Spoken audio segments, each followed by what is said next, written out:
bienvenue ou re-bienvenue sur ma chaîne, la bibliothèque d'Emilia. Aujourd'hui, on se retrouve pour un book haul gargantuesque, mais gargantuesque. Je crois que c'est le plus gros d'ailleurs que j'ai jamais fait. Faut que je check parce que celui de décembre-janvier, il avait été quand même assez conséquent. Moi je vois tout ça, je me fais... Où est-ce que je vais tout mettre? Clairement, j'ai un petit peu acheté, on va pas se mentir.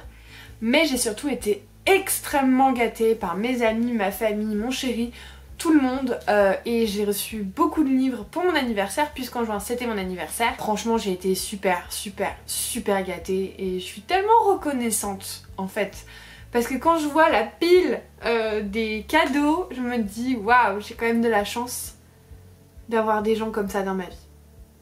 Voilà. Du coup, prenez à boire, à manger tout ce qu'il vous faut parce que franchement, à mon avis, ça va durer un petit moment ce book haul et je vous propose qu'on commence tout de suite par les services presse que j'ai reçus en juin. Il y en a quelques-uns, mais franchement, c'est raisonnable. Le premier, en fait, qui me tombe sous la main, c'est tout simplement ma lecture en cours. Il s'agit de People Who Meet on Vacation d'Emily Henry et c'est publié chez Hauteville. Avant, c'était publié chez Cherche Midi. Enfin, le premier titre qui a été traduit de cette autrice était sorti chez Cherche Midi. Mais j'avoue que je trouve que ça correspond peut-être plus à la ligne éditoriale de Hauteville. Quoi qu'il en soit, Emily Henry c'est une de mes autrices de romance préférées. Je suis un peu difficile avec la romance. Notamment, je suis pas très fan de la new romance par exemple. Mais Emily Henry pour moi c'est une valeur sûre. C'est le genre de romance que j'aime lire à l'instar de Ali Hazelwood qu'on verra un petit peu plus tard dans la vidéo. Et du coup je remercie énormément Hauteville pour m'avoir envoyé cet ouvrage. Parce que franchement je viens de le commencer donc je peux pas trop vous dire. Mais déjà je suis trop contente de retrouver la plume d'Emily Henry. Et dans cette histoire on va suivre deux meilleures amies qui ne se parlent plus depuis 2 ans. Et qui avaient l'habitude de partir tous les ans en été en vacances ensemble. Il y a une des deux qui est journaliste voyage je crois pour un magazine et elle décide d'appeler son ancien meilleur ami pour lui proposer de repartir une dernière fois en vacances afin de pouvoir faire un petit peu un article qui a du sens pour elle. Et voilà, j'en suis là donc je peux pas vous en dire plus. En même temps vraiment voilà, j'ai lu ça, mais à mon avis ça va être une super lecture. J'ai reçu de la part des éditions Nami, que je remercie parce que je ne suis pas partenaire, mais pour mon anniversaire ils ont accepté de m'envoyer un jeudi saveur chocolat de Michiko Aoyama parce que ça sortait le même jour. Et du coup je l'ai déjà lu, je vous le mets ici, un vlog 7 jours 7 livres que j'ai fait où je vous donne mon avis sur ce roman. Et franchement c'était trop chouette, c'était vraiment trop chouette, j'ai adoré ce roman. Et c'est l'histoire en fait, d'ailleurs même c'est pas l'histoire, ce sont les histoires de plusieurs habitants à Tokyo et à Sydney qui sont reliés par plusieurs événements, plusieurs personnages et notamment le café Marble qui est un café à Tokyo. Et tout commence là-bas où une jeune femme vient écrire une lettre et commence à pleurer devant son chocolat chaud et il se trouve que le serveur est un petit peu amoureux d'elle. Et petit à petit on va suivre des histoires comme ça qui sont reliées par des personnages secondaires de certaines histoires qui après deviennent principaux à leur tour. Et ça fait comme une ronde et c'est un roman que j'ai trouvé merveilleux, plein de douceur et franchement je me penche de plus en plus sur les collections de Nami parce que je trouve que c'est des romans qui font du bien au moral. Mais vous avez mon vlog si vous voulez mon avis complet. Idem, un autre roman qu'on m'a envoyé et qui fait partie du 7 jours 7 livres que je vous ai mis. Il s'agit de Un royaume d'ombre et d'épines de L.J. Andrews et publié chez Corrigan. C'est le premier tome de la saga La guerre des royaumes et on va suivre une jeune fille qui est promise en gros à un mariage arrangé. Et afin de trouver le fameux mari, on lui assigne un garde qui est un peu mystérieux évidemment, qui recèle plein de secrets. Et en fond de trame, vous avez une guerre entre les failles, les humains et d'autres créatures qui se préparent. Et on va suivre tout ça. Vous verrez dans mon vlog que je suis un petit peu mitigée sur cet ouvrage parce que je l'ai trouvé très long au démarrage mais que la fin m'a vraiment convaincue. Donc voilà, on verra. Je vais voir le tome 2. Si ça me plaît beaucoup plus, peut-être que je continuerai. Si le tome 2 ne me convainc pas plus que ça, je pense que j'arrêterai la saga. Mais en tout cas voilà, c'est sorti il y a très peu de temps chez Corrigan. Et si vous voulez vous faire votre propre avis, je vous invite à le découvrir. Un livre que j'ai adoré et que j'ai déjà lu, et je vous mets l'update lecture dans lequel j'en parle. Il s'agit d'Un souffle du passé de Patty Callahan, publié chez Faubourg Marigny. C'était la sortie de juin et j'ai adoré ma lecture. C'est l'histoire de 3 destins, un au présent, 2 au passé. Une jeune femme donc qui va mener toute une exposition pour un musée sur le naufrage d'un bateau qui s'appelle le Pulaski, qui a eu lieu en 1830 30 je crois, mais je suis plus trop sûre de la date. Et en parallèle on va suivre deux femmes qui étaient à bord de ce fameux bateau et qui vont avoir des destins un peu différents lors du naufrage. J'en dis pas plus, mais c'était une super lecture et je vous recommande vraiment cet ouvrage. D'ailleurs depuis que je suis partenaire avec Faubourg Marigny, c'est mon livre préféré de la maison d'édition. Et enfin un livre qu'on m'a envoyé mais dont je vais pas vous parler très longtemps tout simplement parce que je l'ai abandonné au bout de 40 pages. Il s'agit de Love, Jason Thorne de Ella Mays, c'est publié chez City et comme je vous dis je l'ai abandonné au bout de 40 pages. C'est une romance entre un homme qui est devenu acteur qui retrouve un petit peu la sœur de son amie d'enfance qui elle a écrit le livre qui fait l'objet d'une adaptation cinématographique. Il va jouer le rôle principal et c'est un petit peu comment dire, ils se sont pas forcément quittés en très bons termes. Je veux pas trop en dire plus parce que je l'ai pas lu plus que ça, mais très honnêtement il n'est pas fait pour moi. J'ai su dès les premières pages que la plume était pas faite pour moi. Ça veut pas dire que c'est mauvais hein, mais juste pas pour moi, donc j'en parlerai pas plus longtemps. Ensuite on va passer à mes achats d'occasion et il y en a que deux, donc c'est pour ça que je les mets maintenant. Avec ma cagnotte Vinted, j'ai acheté Villaine de Robin Benway, c'est publié dans la collection Hachette Heroes, c'est une nouvelle en plus collection Dark Ascension et ça parle de Javotte et Anastasie. Et si vous ne le savez pas, Cendrillon c'est un de mes Disney préférés, j'ai d'ailleurs un sac Cendrillon juste là. Et du coup ben quand j'ai vu qu'il y avait une nouvelle réécriture de Cendrillon, forcément je me suis jetée dessus. Mais j'ai trouvé une Vinti qui vend pas mal des nouveautés en très très bon état. Donc je les achète pas directement, j'attends en gros qu'elle les vende parce que je lui fais confiance et je sais qu'elle les vend en très bon état. Et du coup ben voilà, il reste plus qu'à le lire, mais pourquoi pas. Hachette Heroes c'est un peu ça passe ou ça casse avec moi, des fois c'est vraiment pas ouf et des fois c'est super bien. Donc on verra. Le deuxième roman d'occasion c'est L'Antre des loups de Elodie Harper, donc publié chez le Livre de Poche. Et je crois que c'est chez Calman Lévy en grand format, il me semble. Quoi qu'il en soit, c'est un roman qui parle de la Grèce antique et là on est à Pompéi. Voilà, avec de l'esclavage évidemment. Et puis je ne veux pas en savoir plus, je sais juste que j'ai entendu des choses très très chouettes sur cette saga parce que c'est un début de série. Le deuxième tome vient d'ailleurs juste de sortir en grand format je crois. Et puis bah moi j'adore la Grèce antique, j'adore que ce soit la mythologie ou même les faits historiques. Donc je n'ai pas vraiment réfléchi très longtemps quand je l'ai vu à Gibert qui est en plus dans un état parfait, donc voilà, pourquoi pas. Je vais essayer de le lire cet été parce que je trouve que la Grèce antique c'est parfait pour lire en été. Puis en plus c'est un poche, je vais déménager, ça va être compliqué. Bref, vous avez compris, ce sera vite chroniqué à mon avis. Ensuite on va passer à une pile plutôt conséquente qui concerne mes achats neufs de ce mois-ci. Le premier que j'attrape c'est Caraval de Stéphanie Garber, donc c'est une édition anglaise, tout simplement parce que les éditions françaises ne sont pas traduites chez la même maison d'édition, la trilogie entière. Du coup ça m'embête un petit peu, puis en plus je les trouve très sympas ces éditions anglaises et puis elles coûtent que dalle puisque ça m'a coûté 10 € à peu près ce roman et que ça correspond en fait à un format broché chez nous. Donc je vous mets l'avis lecture où j'en parle parce que ça a été une lecture un petit peu mitigée, mais quoi qu'il en soit c'est l'histoire de Scarlett et Donatella qui sont deux sœurs et dans le monde dans lequel elles évoluent il y a un spectacle tous les ans qui s'appelle Caraval qui est mené par Legend et en fait ce sont des épreuves d'illusion.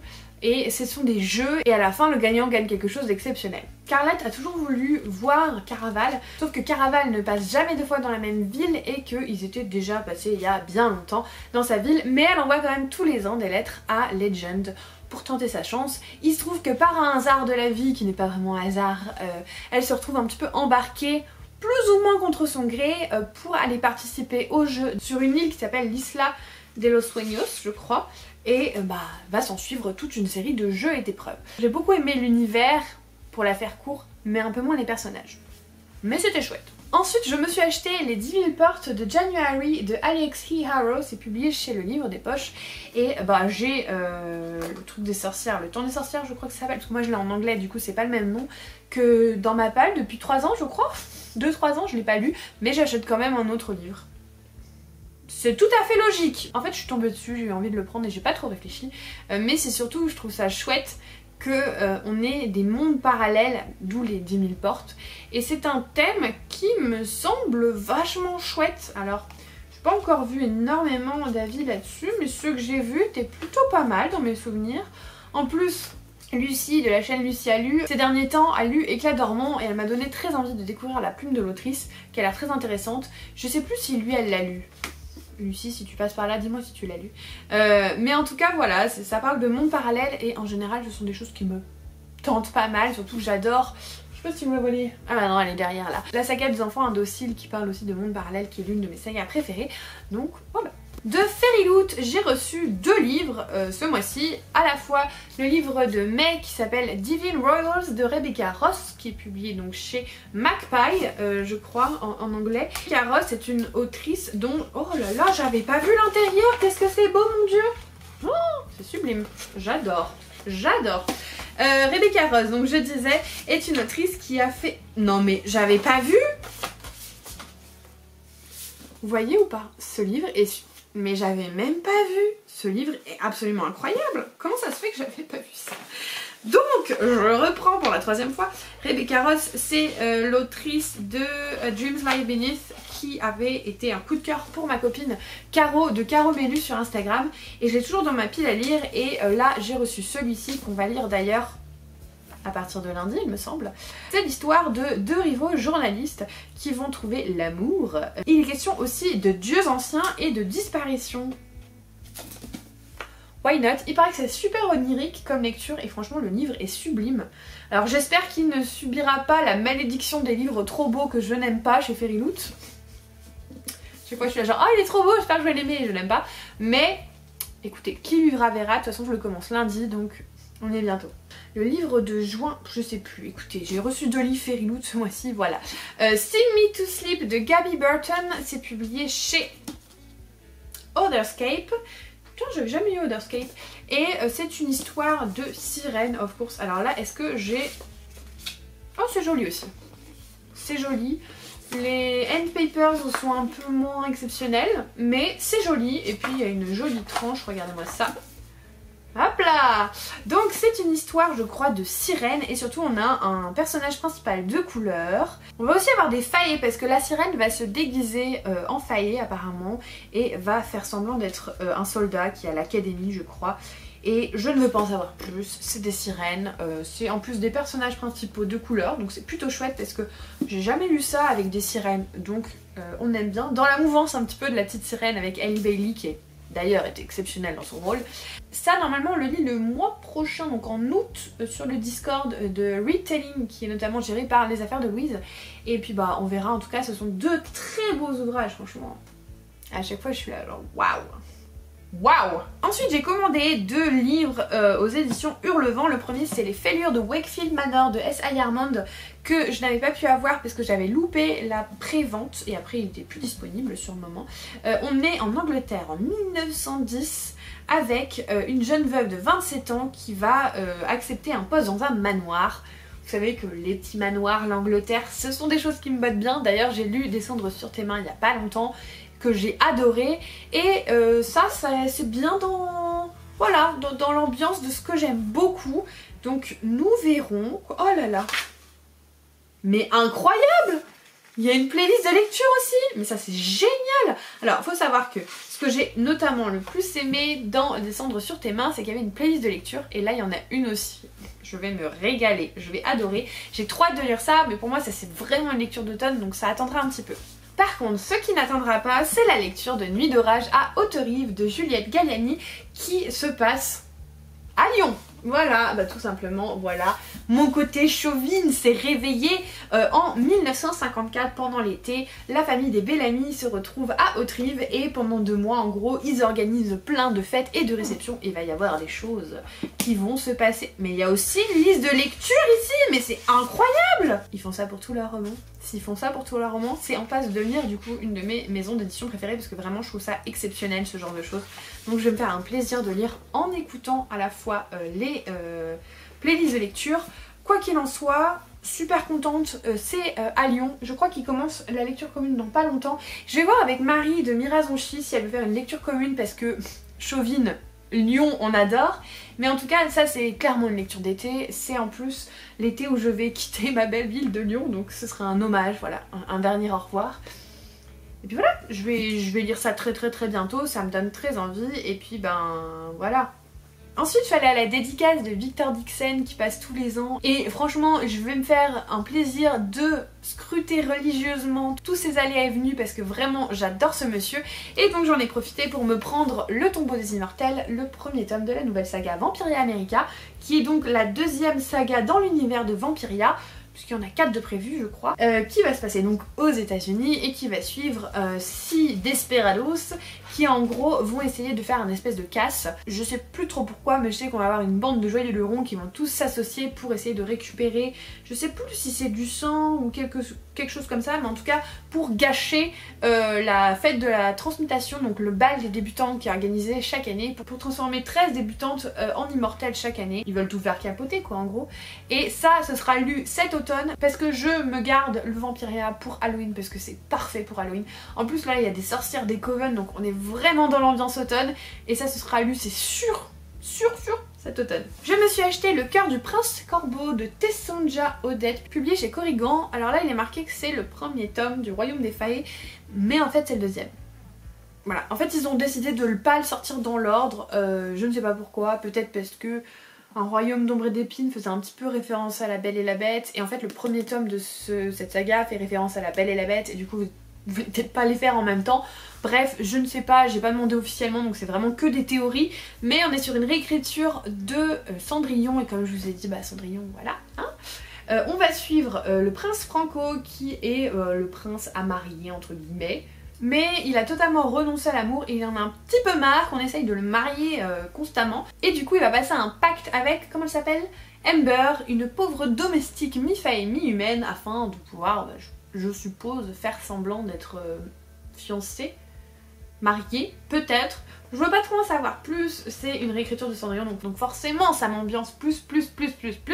Et puis je sais pas trop quand je vais le lire parce que celui-là je l'ai acheté avec mon propre argent. Donc du coup je suis pas vraiment soumise on va dire à un délai de lecture parce que c'est vrai que quand on reçoit des services presse on essaie de les lire en premier parce que la contrepartie qu'on nous envoie un livre c'est qu'on fasse une chronique, même si elle est totalement objective et qu'on n'est absolument pas obligé de faire une chronique négative ou positive. Moi je préfère quand même faire une chronique rapide et du coup vu que celui-là je l'ai acheté avec mes propres sous, j'ai le temps. Ensuite j'ai fait un petit peu la pigeonne puisque j'ai acheté le second tome de Les Sables d'Arawaya, publié chez De Saxus, écrit par Hafsa Faisal. C'est donc le deuxième et dernier tome d'une duologie parce que j'ai le premier tome mais je l'ai pas lu.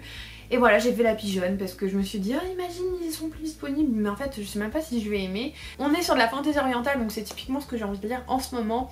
Et on va suivre deux protagonistes. Les deux sont missionnés pour aller trouver quelque chose, un artefact, quelque chose, sauf que un des deux a la mission en plus de tuer l'autre. Je sais que ça a des critiques dithyrambiques en français, en anglais, il y a beaucoup de monde qui ont adoré cette duologie, donc je me suis laissée tenter, mais clairement ça c'est plus un truc que je vais faire à l'avenir parce que il y a pas mal de sagas de Saxus où j'étais un peu déçue. Bah tout simplement parce que c'est pas mon style et du coup où je me suis retrouvée avec plusieurs tomes alors qu'en fait j'ai pas aimé le premier tome finalement. Donc à partir de maintenant, parce que ça c'était mon dernier achat compulsif comme ça où j'ai acheté la suite sans avoir lu le début, je ne vais plus faire ça. Je vais me forcer à lire mes premiers tomes avant que le 2 sorte parce que c'est plus possible d'acheter comme ça des collectors sans savoir si en fait on aime la saga. Après c'est mon avis à moi, je n'ai plus envie de faire ce genre de choses mais je ne critique absolument pas ce qu'ils font. Je l'ai fait pendant longtemps mais c'est plus quelque chose que j'ai envie de faire. Et enfin mon dernier achat personnel, il s'agit d'Hôtel Magnifique d'Emily G. Taylor publié chez Bayard et je sais pas trop de quoi ça parle, c'est juste que c'est un hôtel magique un peu légendaire, peut-être un petit peu le château ambulant et qu'on a deux jeunes filles qui sont sœurs qui vont être embauchées et il va y avoir plein de fêtes, plein de magie autour de ça et j'ai très hâte de découvrir cet ouvrage, surtout que je crois que Caro l'avait bien aimé aussi quand elle l'avait lu en anglais l'année dernière. Alors en fait il en reste un et le dernier ouvrage que je me suis acheté personnellement ce mois-ci c'est Alabama 1963 de Ludovic Manchette et Christian Niemek que j'ai écouté en audio sur Audible et je l'ai tellement aimé que j'ai acheté la version papier. On va suivre notamment deux protagonistes, un flic un peu raciste et une femme de ménage noire en 1963 comme le dit le titre et en fait il va y avoir des petites filles noires qui vont disparaître et on va demander à Bud, donc l'officier, de mener l'enquête parce qu'il est un peu détective, parce qu'il y a eu des soucis à son travail, il s'est fait virer en gros de la police. Donc vu que les populations à l'époque, malheureusement les populations noires n'étaient pas prises au sérieux quand il y avait des crimes et du coup les inspecteurs faisaient un petit peu des enquêtes très bâclées. Les parents d'une des petites filles se tournent vers Bud, qui est donc ce détective privé, qui va prendre l'affaire et qui va notamment, par un petit hasard de la vie, embaucher Adela en tant que femme de ménage les mercredis ou les vendredis, je sais plus. Et en fait Adela elle va beaucoup l'aider parce qu'elle va pouvoir en fait mettre en confiance les gens qui ne lui font pas du tout confiance parce que c'est un blanc, c'est un ancien policier, voilà. Et elle va beaucoup l'aider dans son enquête. C'est une histoire d'amitié que j'ai adoré, j'ai versé ma larme, j'ai eu beaucoup d'émotions, vraiment ça a été une très chouette lecture. Et je vous en parle très bientôt puisque j'ai fait un vlog là-dessus qui devrait sortir mi-juillet. Donc restez à l'affût si vous voulez mes avis à chaud sur cette lecture. Et enfin on va passer à mes cadeaux d'anniversaire de ce mois-ci.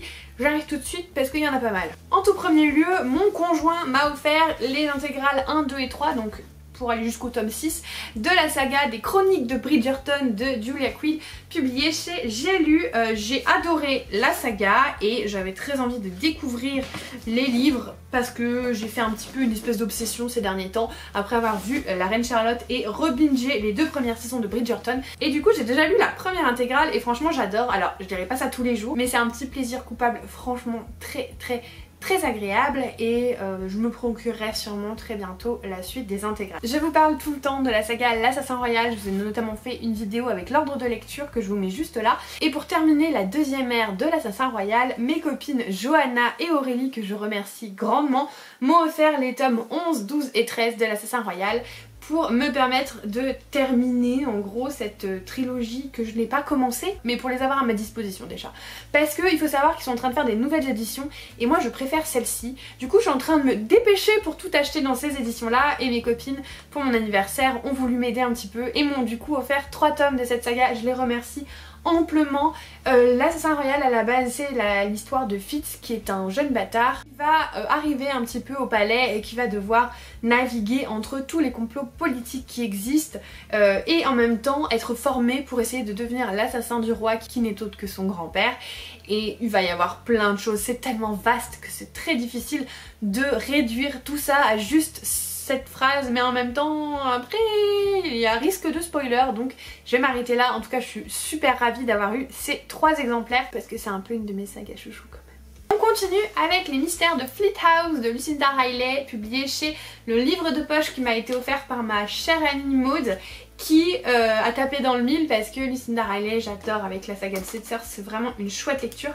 Et là on est presque dans de la Dark Academia dans ce roman là, donc j'avais très envie de découvrir ça puisqu'on est dans un internat privé dans le Norfolk et il y a je crois un meurtre qui se passe à l'internat et du coup on va suivre cette enquête avec ce fond d'internat et qui fait très Dark Academia et ça c'est un genre que j'aime beaucoup donc j'ai hâte de lire ça.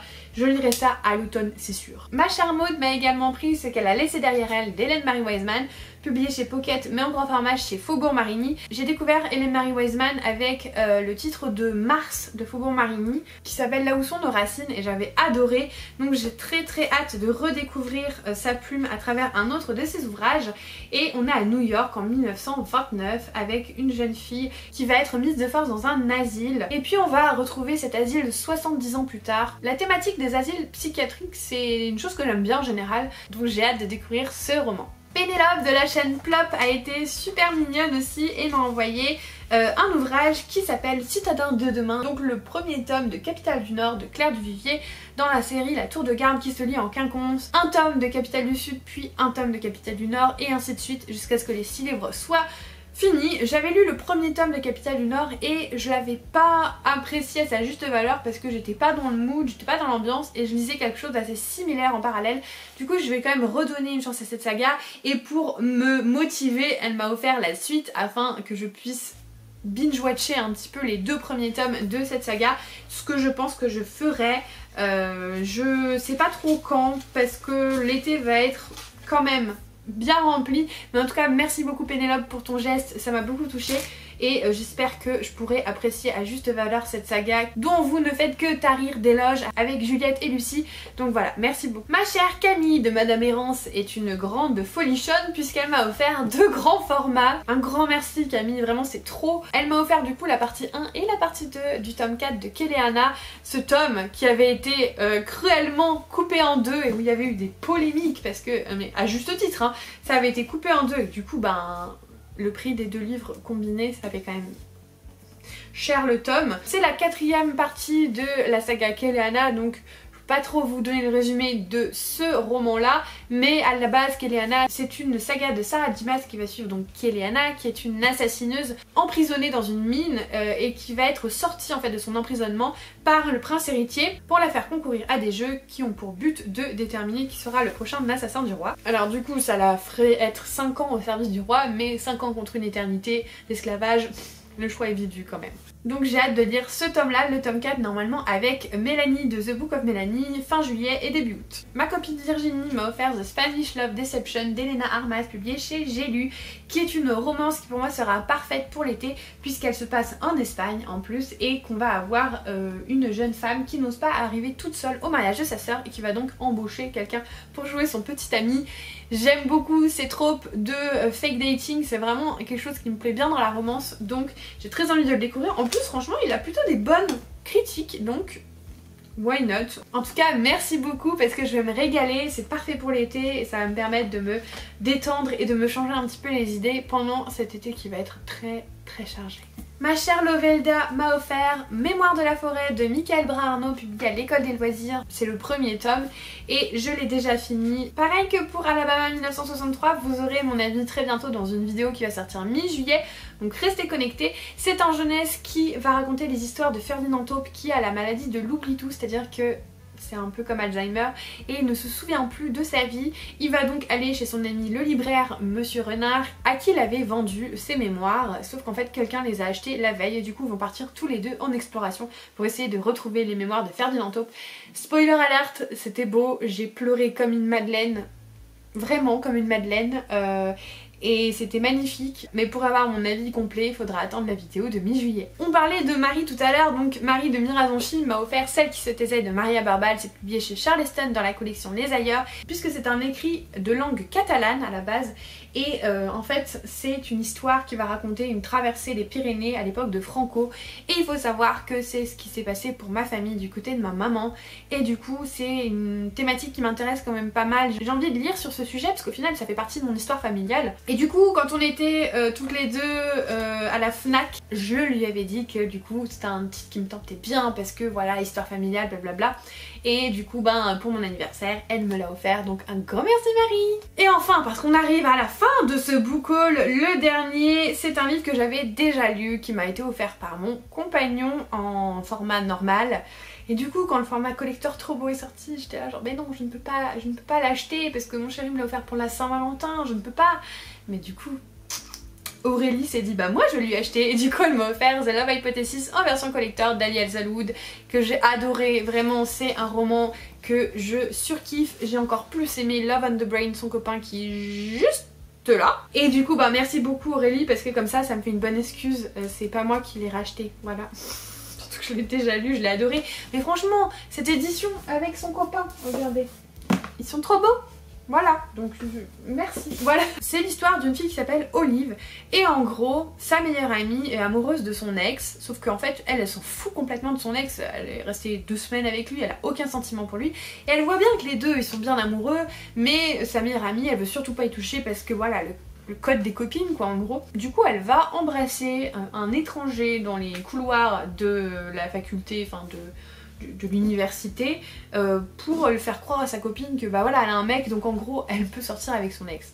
Ce fameux monsieur, il se trouve que c'est un professeur, bon, jeune professeur parce qu'ils n'ont pas beaucoup d'écart, mais un professeur quand même, mais surtout un professeur qui est craint comme le loup blanc puisqu'apparemment il est détestable, et lui ça l'arrange bien de faire semblant d'être amoureux d'une jeune fille parce que l'université lui a coupé ses fonds de recherche parce que il est très détaché d'un peu tout et en gros il s'était dit bon bah il va partir donc ça sert à rien qu'on lui donne des fonds. Et le fait d'avoir une petite copine sur place, ben ça le rend un petit peu plus attaché à l'université et donc il espère qu'on va lui redonner des fonds. C'est une romance scientifique qui est drôle, qui est pétillante, qui est juste, qui est pas trop dans les scènes olé olé. On a aussi un personnage qui pour moi est typiquement neurodivergent, mais c'est pas dit explicitement, mais c'est évident. Donc on adore, une super romance que je ne peux que vous conseiller. Donc voilà, merci Aurélie. Et on arrive enfin à la fin de ce book haul, j'ai soif. Laissez tomber, c'était un book haul gargantuesque. Merci à toutes les personnes qui m'ont offert des cadeaux pour mon anniversaire. Je vous l'ai déjà dit dans d'autres vidéos, mais en fait juste merci parce que vous savez pas à quel point j'ai été touchée et émue cette année par tous vos cadeaux. Vraiment merci les copains, les copines, vous êtes géniaux, je vous l'ai déjà dit, mais je le pense vraiment très fort. Et puis on va essayer de pas trop acheter cet été par contre. Voilà. Si jamais vous êtes arrivé au bout de cette vidéo, n'hésitez pas à mettre un petit emoji livre pour me dire que vous êtes bien resté jusqu'au bout. Je vous remercie énormément pour tout le soutien que vous m'apportez vidéo après vidéo, vraiment ça me fait chaud au cœur. Et si jamais vous n'êtes pas abonné, n'hésitez pas à le faire, mettre un commentaire et un pouce en l'air. Et en attendant la prochaine vidéo, comme d'habitude, je vous souhaite de merveilleuses lectures et je vous fais des bisous.